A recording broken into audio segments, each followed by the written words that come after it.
Welcome to Daily Overdose. Crazy stuff and then wonder why we feel so crazy, when all we have to do is tell ourselves better stuff. My mum will kill me if I get my shoes dirty. My dad will kill me if I don't get all A's. My dad will go crazy if I come home with a bad report card, which is not true. But if you believe that, then you create a world of stress, all because of what you say to yourself and tell yourself. But that's actually very good news, because since you say it, you can say something better. Whenever anyone does anything wrong, we go, what's wrong with you? We should say, what happened to you? What happened to you? Because most people do walk around going, something's wrong with me, I'm just majorly messed up. And you can't heal, because you can't heal what you can't understand. And so all the treating the symptom is like putting a Band-Aid on an infection. When you understand it, you can totally change your perception of what it is, because events actually don't affect you, but the meaning you attach to them does. But then you have to understand a bit more of psychology, because humans are hardwired to recreate what they know.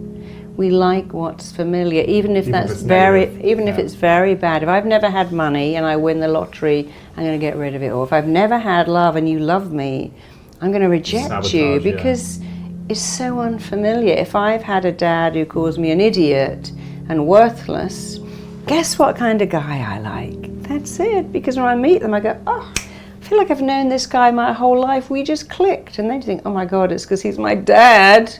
But I've been sleeping with him for 6 months. I don't know what to do with that now, because we are wired to like what is familiar and to resist what's unfamiliar. And that's what kept us alive. When we lived in walled cities, we didn't go, I'm a bit bored with this group. I think I'll go outside the walled city and find another tribe, because they might have killed you. So we have this wiring that says, run towards what's familiar and run away from what's unfamiliar. But the very good news is you can make anything familiar. And the most important thing to make familiar is praising yourself. Get up in the morning and go, I'm a good person. I have a skill. I have a talent. I have something to offer the world. I'm here for a reason. You look in the mirror and go, oh, there you are. You're a good person. You've got a good heart. You know, the most important way to answer that question is this. What did you always want your dad to tell you, even if you never had a dad? If you had a dad, a good dad, what would he have said? What would your mum have said? What would a nice teacher have said to you? And it would be something like this. I'm proud of you. You're a good son.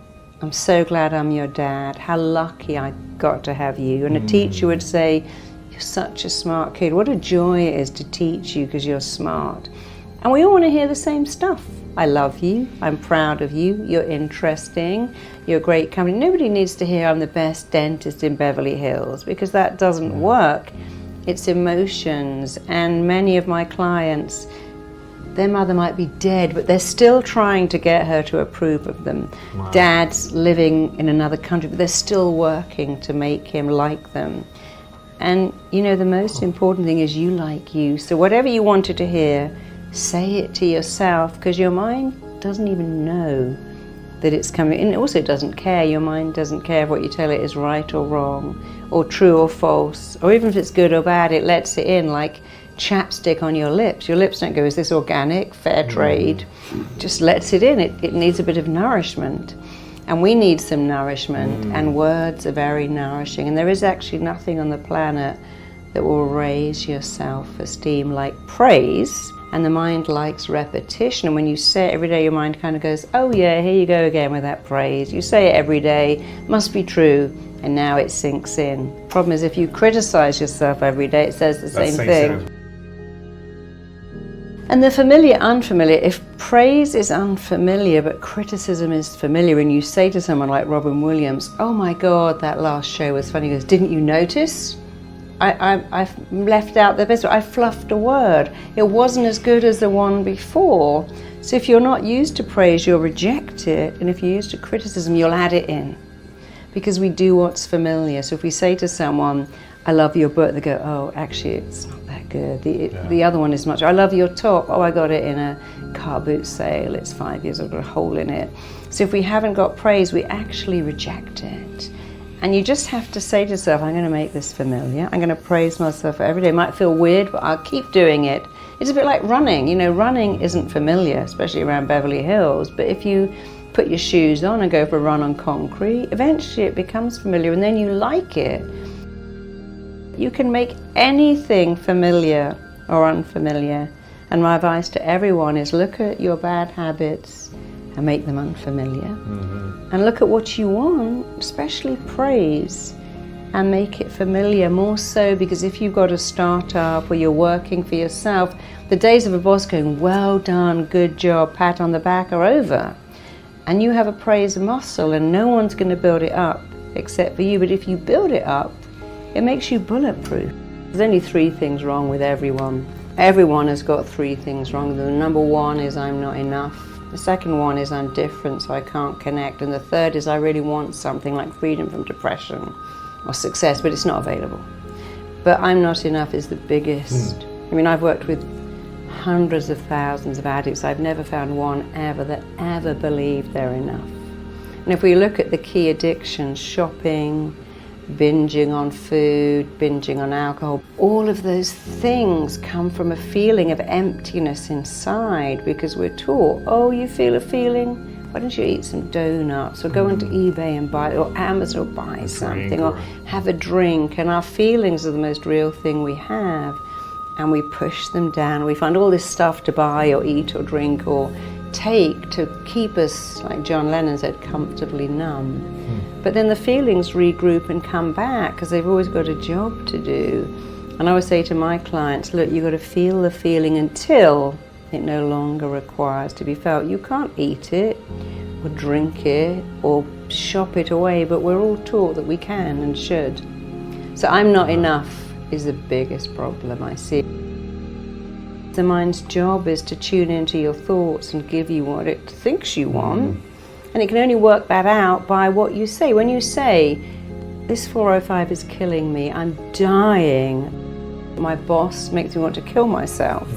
Your mind goes, you better not go back to that place called work. I think I should give you an ulcer. Feel the feeling until it no longer requires to be felt. And you see, with a feeling, it's the most real thing you have. A feeling is like a little kid in a class going, notice me, I'm over here. And if you don't, they get more and more out of control. And so when you don't acknowledge your feelings, they regroup until they become outrage, rage coming out. And then suddenly they go a bit crazy in the car park of a store or the line of a store because the mind says, I've got all this rage, wants to come out. Someone just cut into the line, take it out on them. And it's so ineffective because I have something I call AAA, which is be aware of your feeling. Most people have no idea what they feel. They go, I shouldn't feel jealous. I shouldn't feel envious. I shouldn't be furious with this kid who's keeping me up all night. So they're not aware of it. They certainly can't accept it and they never get to articulate it. But if you can say, you know, my wife's a good person, but actually I'm furious with what she's doing. It really hurts my feelings. That's why group therapy in places like AA, the good thing is you get to say, sometimes I could quite cheerfully hurt my wife. I'm not going to, but I feel like it. Oh yeah, I feel like that too. Because when you can express your feeling, it goes away. Feelings are like gas. They're in or they're out, and they hurt much more when you keep them in. And you want to let them out. Maybe gas, I mean, obviously right in the middle of a meeting, but when you keep stuff in, it causes you pain.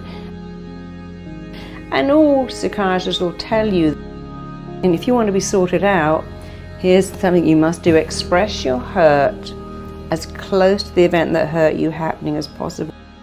You can't get any resolution after 10 years or 20 years. But when you can say to your friend, look, I love you, you're my friend, but it really hurt me when you didn't even turn up to my wedding and I still had to pay for all of that and you didn't call and it hurt me. I still love you, but you hurt my feelings. Then it's gone. But when you keep it in, you can't get resolution. But when you say, I was hurt when, Oh, I felt hurt by, and you can say it to a wall, you can say it to a force, you can say it to a mirror. You can write it down. It's not for the other person. It's good to say it because it's out then. And then it goes away. It's the most wonderful thing. It goes away. And then everything is so different. Thank you for watching our videos. Please like and subscribe to our channel so you won't miss another video.